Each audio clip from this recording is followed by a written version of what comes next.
On today's show, hundreds turn out for the public tour of the Alberta School of Performing Arts. Plus, see how the TCS Integrated Facilities Analysis and Demographic Study is progressing. And in sports, 3 city high school teams make it to the regional tournament in basketball. See highlights from postseason play. All this and much more is coming up. Stick around.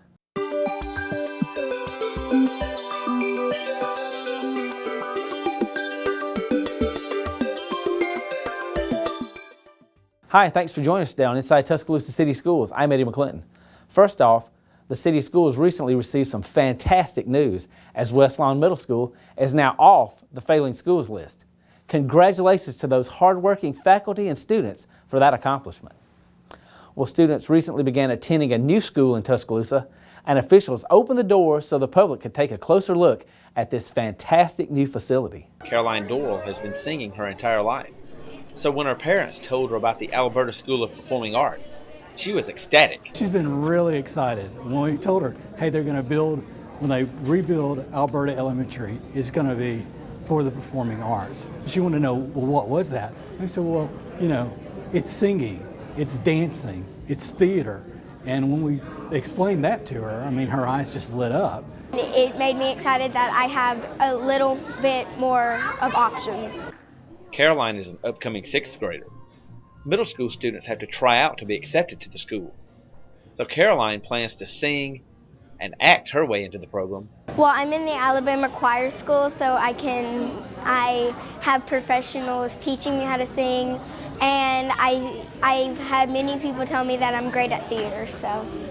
Felicia Polian is fired up about the opportunities that her son Tori will have at the school. He's coming to middle school and he's very interested in vocal and music and art as well. Tori does a whole lot of singing, and so we're interested in that, and we want him to broaden his horizon. The excitement was evident as the Dorals and Polians joined an estimated 400 to 500 Tuscaloosa residents at the January 25th public tour. Parents and children visited the theater, keyboard lab, dance studio, and vocal rehearsal room, as well as classrooms, the courtyards, library, and the cafeteria. I like the theater a lot, and I like the vocal room. I think this school is really cool. I think it is awesome because the children get opportunities in the theater and the singing and the dance and stuff. I am so excited about the new Alberta School of Performing Arts because it's going to give our students a chance to broaden their horizons. Well, I am just so excited. It just makes my heart sing to see this school here. I think it was one of the smartest things this board has done. I love the school. We love it. This new facility will give students another opportunity to explore their interests and help revitalize the community. It strengthens our community because it's going to give our students a better chance at a better future, really, for them, because, like I said, they can tap into so much more and they can develop a lot of the skills that some of the schools are not able to give to our students. So I'm really excited. It'll be good for the community here, and I think it'll be a wonderful addition to our school system. Well, I think it's definitely needed for those children who like to venture out and do things that they're gifted and talented to do, like singing and dancing and theater and music and playing instruments as well. Well, I think the city schools are really headed in the right direction with all the programs that they've got going on. We've got the magnet school, we've got the science and the engineering, TCTA. What a great addition to our city school system. And now this, it's just going to be another great addition, and it's really going to help the city schools really be what they want to be, and that is to provide a quality education for every child in Tuscaloosa. The Tuscaloosa City Schools are currently undergoing an integrated facilities analysis and demographic study. Community Dialogue number 2 is coming up on March 26th. Well, let's hear what participants are saying about this process. Everything that goes into deciding how we do facilities in the future there has to be a systematic approach to that. You don't come to the end saying, you don't come to this first meeting saying, well, we're going to do this to this building, this to this building, this to this building, without having some foundational knowledge of community expectations.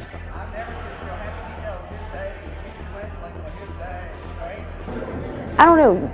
You don't know about people until you get to know people. And sessions like this allow you to get to know people on a different level because there's different topics that you wouldn't just discuss at the grocery store with some random person. You know, this allows you to have those conversations that you want to have with other people.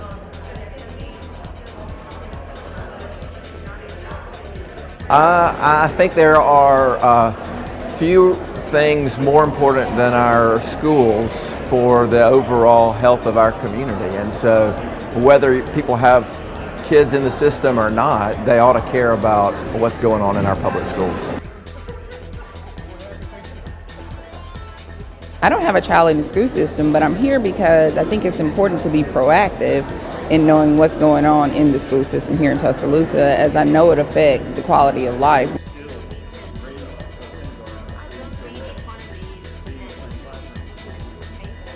It's transparent. They're everything that they're doing, they're showing, it's put online. They have meetings at 2 different times a day. I think that they want everybody to be involved. I think they want all the voices to be heard. I think that when you're able to get the parents together and teachers together and you're able to start clearing the air, and I think people actually, their light bulbs going off and understanding from different perspectives, I think that's the most important. I do like the way things are heading right now because they're getting more community involvement. They're trying to get input from different avenues.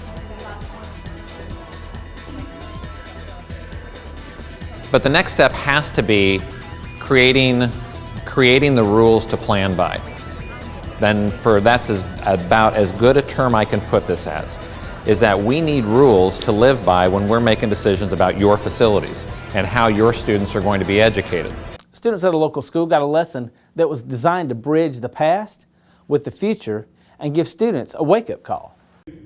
Learning about the past, understanding the present, and preparing for the future. That was the message that Oak Hill students in the Success Prep, Stars Academy, and Multi-Abilities program got at a Black History program. We do Motivate Me Monday every Monday of each month.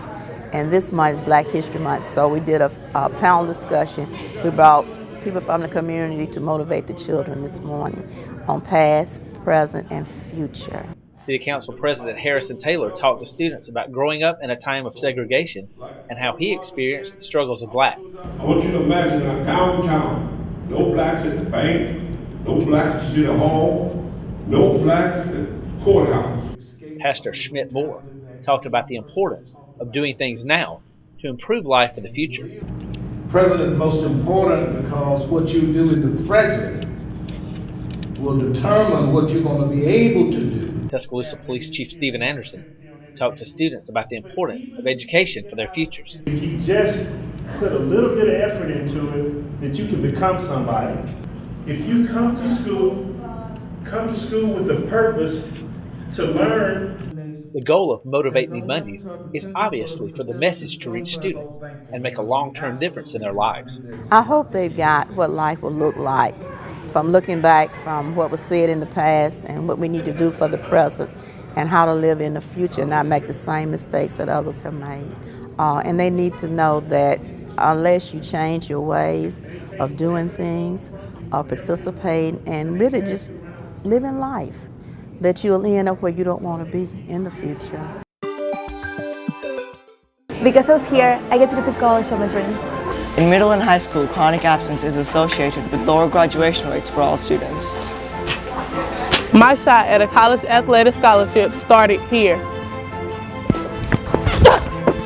By 6th grade, missing 20% of school days is a critical warning sign of a school dropout. Being here means better opportunities for my future. Students, will you be here? Now you can watch Inside Tuscaloosa City Schools online. Visit schooltube.com/channel/TCS Board of Ed for the latest show. Tuscaloosa is a progressive city. You've seen the construction projects around, but it's going to take a strong workforce to support that, now and in the future. We need a strong education system that prepares our students, and businesses need great employees. I believe that workforce development starts in the classroom. Poor student attendance now leads to fewer job opportunities later in life. But with our plan for growth, you are part of Tuscaloosa's future. Students, that's why we support you here.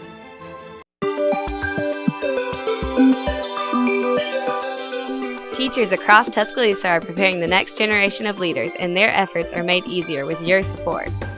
From the classroom to the community to the playing field, see how City School students are making an impact. Watch Inside Tuscaloosa City Schools Monday through Wednesday at 4:30 p.m. and Thursday and Friday at 6:30 p.m. on Comcast Channel 20 and UVerse Channel 99. Students at a local middle school are getting a chance to really get immersed in fun and educational activities.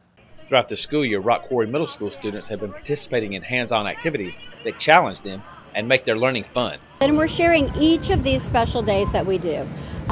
We have, like I said, Mathopoly, Creepy Science Day. We have an immigration simulation, Innovation Day, and then we do an end of the year amazing race to 7th grade. It's really fun because we go it's usually on Friday and we get to do really cool stuff around the school. Creepy Science Day was a focus on science concepts and the scientific method that students use over the course of the year. Teachers say the days are designed to touch all parts of the curriculum. We also create this so that they actually cross into all of the other content areas, so that they cross into math, cross into science, cross into social studies, and into reading and language arts. Students say this is the way they love to learn. Because we get a break from being in the classroom and just having to read out of a textbook or something. It's just great to, as you said, it's great to get some hands-on experiences, just not to be stuck in a desk and doing writing all the time. Officials say these days have been a success, and teachers have even had the opportunity to share this innovative approach at a national conference. And we're going to be sharing that hopefully with other teachers and administrators so that they can replicate or do whatever special day, even if they just want to do one day in their classrooms or in their school. You might have heard the term, one man's trash is another man's treasure. But for some creative students, one man's trash can be transformed into art.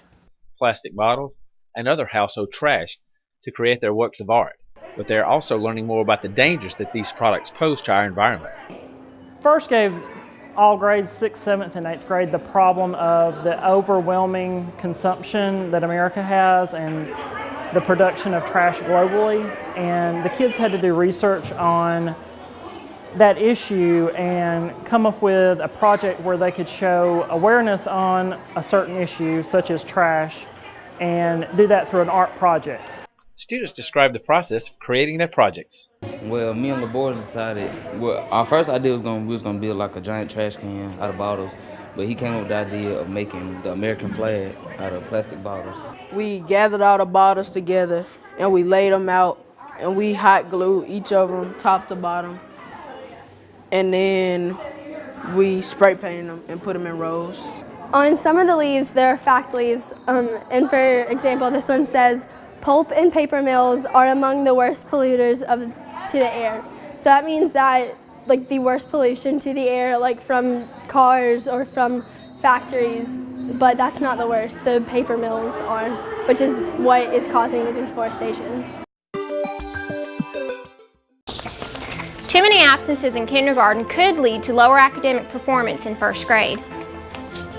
Students who are chronically absent are more likely to have lower 3rd grade reading scores. 1st grade students with 9 or more total absences are 2 times more likely to drop out of high school than their peers who attend school regularly. Children can't learn if they aren't present in school. Will you be here?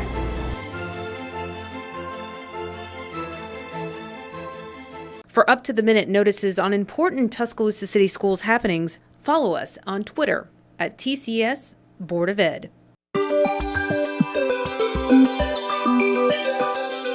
Teachers across Tuscaloosa are preparing the next generation of leaders, and their efforts are made easier with your support. From the classroom to the community to the playing field, see how City School students are making an impact. Watch Inside Tuscaloosa City Schools Monday through Wednesday at 4:30 p.m. and Thursday and Friday at 6:30 p.m. on Comcast Channel 20 and UVerse Channel 99. Keep up with the latest Tuscaloosa City Schools news. Check out exciting photos and informative videos by liking the Tuscaloosa City Schools on Facebook. Log on to facebook.com/TCS Board of Ed for the latest in City Schools news. Last year, students in Tuscaloosa City Schools missed 84,738 days. Hello, I'm Paul McKendrick, Superintendent of Tuscaloosa City Schools. As a result of the number of days that our students missed, the system developed the HERE campaign. The goal is simple. Students can't learn if they're not in school. And parents, it is your job to get them here. By reinforcing this message to our families, we will curb this trend, and our city and our school system will continue moving forward and making progress. A group of students at a local school are in the midst of an athletic dynasty, and they're garnering some special attention for this accomplishment. Adjectives like hard work, diligence, and dedication often lead to success by the ones who are described as such. The State Senate and Representative Gerald Allen recently created a resolution commending each player for their outstanding athletic achievement. Oh yeah, it's absolutely fantastic. It's wonderful. It's great for our program. Head volleyball coach Peter LaCentra has been the coach at Oak Hill for 6 years and has a state Special Olympics volleyball title for each of those years. He says the description of his players in the resolution explained the success. We get plenty of practice. We play against some of the toughest teams in Alabama, and you know, honestly, it's just team chemistry and the guys working together, the sportsmanship, the teamwork. They not only give it 100%, but they go above and beyond as far as helping each other. The center speaks highly of his players and their ability to win year after year. This year's team has really stepped up out of the shadows of their former teammates who have graduated last year. A lot of these players were backups last year, and now they're starters, and they picked up right where we've left off. The Northridge girls basketball team finished the season as the #1 seed in the area as they won the regular season title. They were able to host the area tournament, and in the first round, they played the Brookwood Panthers. Casey Davis gives the home team a 4-2 lead. Jasmine Wilder finds a Carolyn Harris, and she banks it in. Davis to Shamika Tubbs, and back to Davis. It's 8-2 Northridge. Same score second quarter. Kamora Ogden gets the assist on the Davis make. Tubbs hits a shot around the free throw line as the offense starts to click. Jags on the break. Tubbs scores again, and Northridge advances to the tournament finals. The Jaguars were upended in the tournament title game by Bessemer City, then lost to Selma on the road in the sub-state round to end their season. In the Class 5A Area 7 tournament, the Central Lady Falcons hosted Jemison in the first round. Falcons up 6-3. Jada Pruitt tears to the bucket, misses, rebounds, and converts. Dee Dee Bradford on the break. It's 10-3 Central. Good Falcon defense leads to points. Tanisha Hayes beats the defense and lays it in. Antioch Howard passes to Bradford, then back to Howard to give the Falcons a 14-3 lead. Sean Stevens works it right and drops it in. Here Hayes runs the baseline. She's too quick for the Jemison defense. It's Stevens again, this time with the pull-up jumper. Then off the miss, Howard connects, and Central advances to the tournament finals. In the tournament finals, the Lady Falcons faced Calera. Sean Stevens opens the scoring. Then she gets the board and bucket. Stevens can shoot from the outside too. Then Shantayla Harris receives the pass and goes strong inside for 2 more. It's 12-2 Lady Falcons. Dee Dee Bradford gets in the scoring column with this nice shot on the break. Nifty pass from Jada Pruitt to Stevens as the Falcons' lead grows. Tournament MVP Harris dominates the paint and scores again. Antioch Howard drains one from the outside, and Central cruises to the championship. For the Central Lady Falcons, the area championship game came with it a chance to host the sub-regional round and get payback against the team that beat them in the regional finals a year ago, the Sylacauga Aggies. Falcons down 2-0 when Shantayla Harris goes strong inside to tie it. Central now down 7-3. But Sean Stevens gets one to fall. With the offense struggling, Central again turns to Harris down low. Then Dee Dee Bradford picks this Aggie's pocket, flips to Stevens, and she banks it in to tie the score at 9. Falcons work the ball around and inside to who? You guessed it, Harris. 12-9 home team. Later in the second, Tanisha Hayes takes it strong to the basket. The Central girls trail by a point at the half, and the game was a nail-biter the entire way. Jada Pruitt hit 2 free throws with 5 seconds left to seal the win. Harris led the Falcons with 15 points. At the Central Regional in Montgomery, the Lady Falcons beat Sumter Central 50-38 to advance to the finals for the 4th year in a row. Well, for the Falcon boys, they also had the chance to host the area tournament, and their first round opponent, Jemison. Nice job in the paint by Jordan Martin. Then it's Martin again with the assist from David Robinson. Marcus Nixon hands off to Raquandrick Jenkins. Nice stroke just inside the arc. Nixon to Robinson. He runs the baseline and finds an opening. Then Robinson returns the favor and gets the ball to Nixon on the break. Central pulling away. 17-11 Falcon lead. Jenkins' little pull-up jumper is true. And Keon Coleman ups the Falcon lead to 10. Jemison struggles with the Falcons' quickness all night, and Central moves on. Central beat Helena in the tournament title game and thus earned the right to host the sub-regional round. But the opponent, Shelby County, was ready for a battle. We'll pick it up at the end of regulation. Central up by 3. Shelby County connects on a huge game-tying shot. At the end of the first overtime, Falcons down by 3. Raquandrick Jennings nails a pressure-packed three-pointer, and we're going to double overtime. In the second overtime, Central down by a basket when Jordan Martin gets a crucial putback. Tied at 47, Tamarcus Nixon steals and finishes. Now Central down by a point with under a minute. David Robinson hits another 3 for Central. Up by 1, Robinson takes it through the lane and scores. The final shot by Shelby County misses the mark, and the Falcons celebrate the victory. For the Central boys, the season ended at the regionals in Montgomery as they fell to the Jaguars of Sumter Central. The Stampede of Paul W. Bryan High School hosted Chilton County in the first round of the Class 6A Area 6 tournament. Cameron Swift scores inside to put Bryan on the board. Big Matthew Horton with the block on defense and the flush on the offensive glass. It's 8-5 Stampede. Then he gets the offensive board and putback.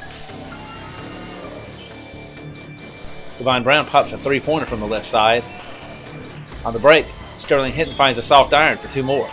It's Bryant by 6. Stampede strong on the offensive glass on this night. Jay Smith with the putback.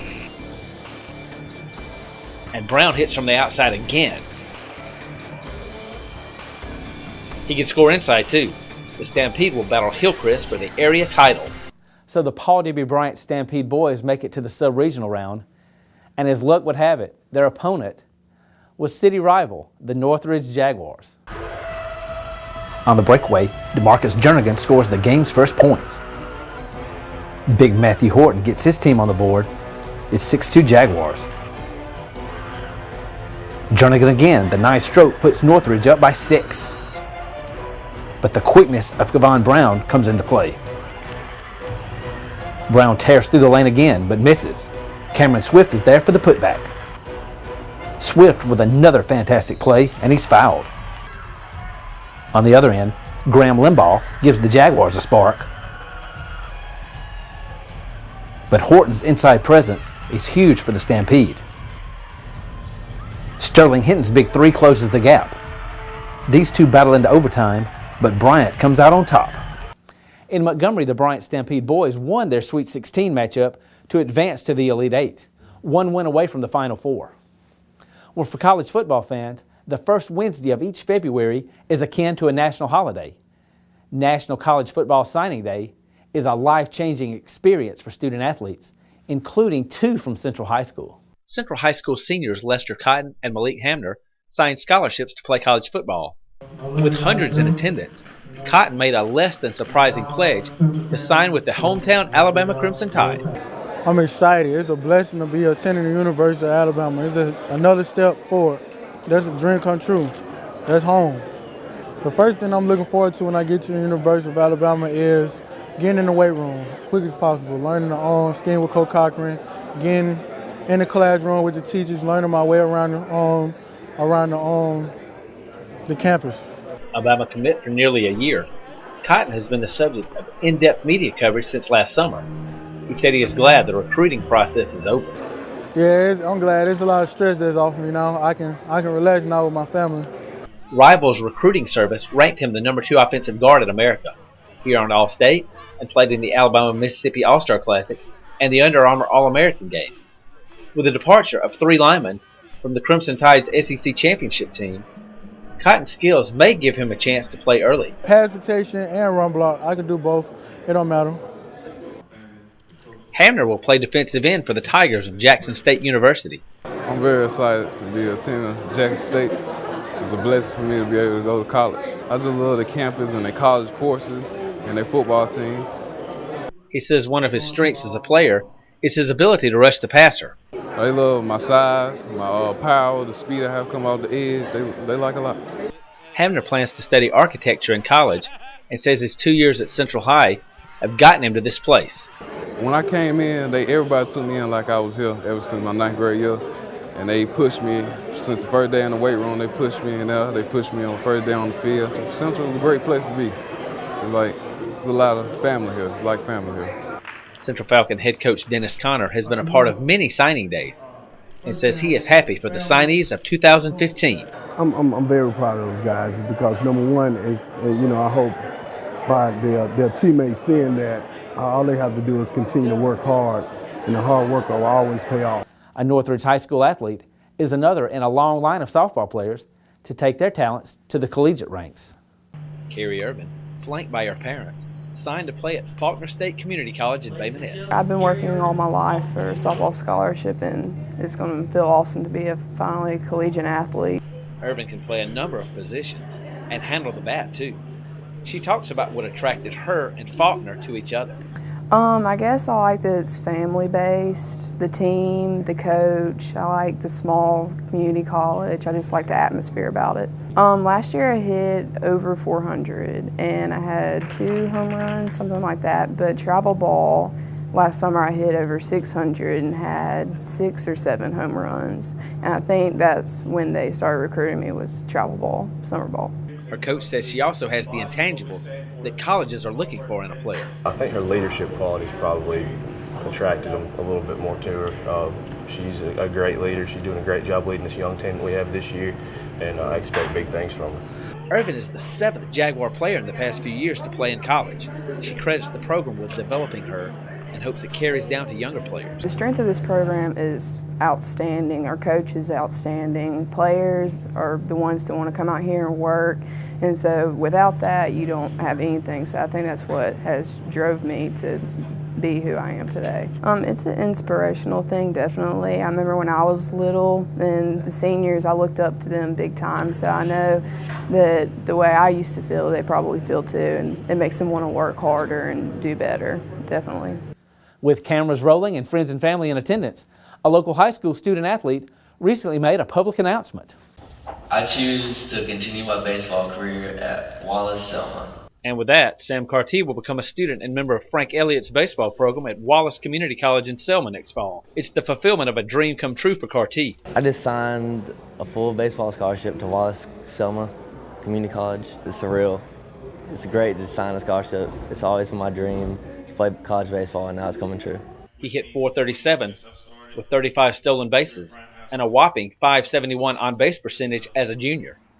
This middle infielder is a versatile player who sees himself fitting in well for the Patriots. I think it's my fielding ability, and I hit left-handed, and I can bunt. I just can do pretty much whatever he needs me to do. Paul W. Bryant High has a history of sending players to the next level. Carty says it makes the program stronger. I think it'll definitely have a big impact, make people want to, try harder, hustle more, just to know that it can happen. You can sign a scholarship. Well, like us on Facebook, follow us on Twitter, and visit TuscaloosaCitySchools.com for the latest in city school news and information. Thank you for watching this show and supporting local education. We'll see you next time.